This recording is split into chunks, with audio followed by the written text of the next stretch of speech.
If Goku is the Japanese Superman and Godzilla the Japanese King Kong, then FireForce is the Japanese equivalent to Ghostbusters. Fight me. FireForce is great. These kids can throw around some awesome fireballs and other party tricks like cooling down the thermal expansion of the universe in order to freeze time, or heat the molecules in their body allowing them to self-vaporize, travel at the speed of light, reconstruct, and do a neat spinny kick. Manipulating space and time in anime is the forbidden jutsu, and these guys have done it in the first season. What kind of power curve is that?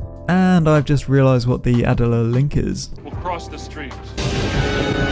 If you haven't yet read or watched the anime FireForce, known in Japan as Enen Shouboutai, is a manga featured in Shonen magazine, consistently killing it in volume sales, written by Atsushi Okubo of Soul Eater fame. Recently adapted into a TV seasonal anime by David Production, and the story can be loosely summarised as: the Japanese regional fire departments are centralised by the state and intrinsically tied to the church, which may seem odd, but later makes perfect sense, as for the most part they aren't tackling electrical fires, or house fires from neglected lit cigarette butts that fall from your lips because you're blackout drunk from the crippling weight of life, but instead Joe Average Fireman is battling fucking fire demons.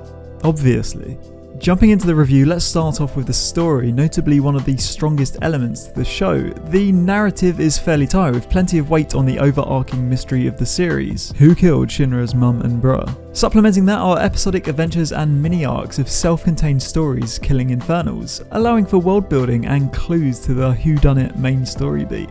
I'm digging the lore they've built around the church, humanity's evolution and generational differences in pyrokinesis, the Ebola burst and link, the spooky evangelist cult, and the varied fire departments and each of their quirks. It's all pretty solid, and you can count me in to stay for that thick plot. Themes. Again, one of the stronger aspects are the themes running through the show. First and foremost, I like how it explores the unification of the church and state, with the FireForce tied in so closely with their world's religious system. In the UK, despite the Queen being the head of the Church of England, there is a clear separation between the church and the government. I think there's a similar thing with the US, where the First Amendment states religion can't influence lawmaking, but then there's mention of God in your national anthem, so heck if I know. But I think it would be safe to say if fire demons under the banner of hell started rocking up and burning sweet everything down, we may rethink our beliefs. Or we buy a gun and a fire extinguisher.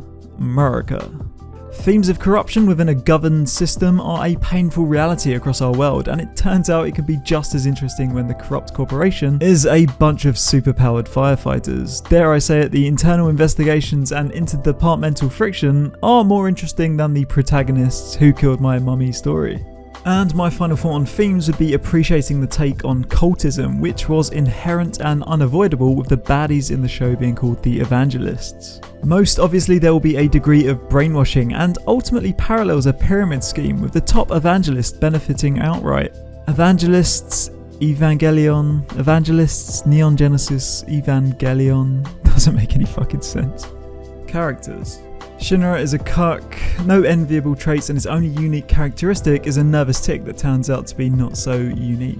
His jetpack feet are cool, but I personally can't relate to him. Bullet Guy sucks and has no personality, though he is redeemed slightly in a brilliant gunfight at the end of the first season. Arthur sucked. Maki is okay, but defaulted to as a stereotyped lewd bait. Maki 2 sucks. The boss sucks. But I am a sucker for his voice actor, so he gets a pass. This chick was awesome until they took away her entire personality and turned her into a fop. Badass anime old man in anime Captain Burns is awesome, well written, and commands the spotlight with intense stage presence whenever on screen. And I like this guy's design and edgelord vibes. Sound. The OST doesn't do it for me at all, though I do like the album artwork, with Shinra dressed up in a marching band outfit which matches the brass big band first couple of songs, and the album cleverly called Enen no Ongaku Tai. Lastly, the sound design, or more specifically sound effects, were insane. Every explosive movement, manipulation of fire, gunshot, or whatever high octane moment is always coupled with an awesome sound effect.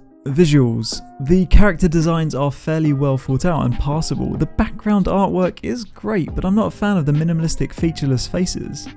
I get it when it's done on background NPCs where the detail would be needless, or if facial features on the subject of a scene are omitted for comedy, but in these scenes it feels like it was done without purpose. And I'm just here thinking, maybe you guys were saving precious minutes so you could just polish up more of this Sakuga greatness. Good stuff. Conclusion. 7 out of 10. Good, solid, and I've got reasonable expectations going into the manga.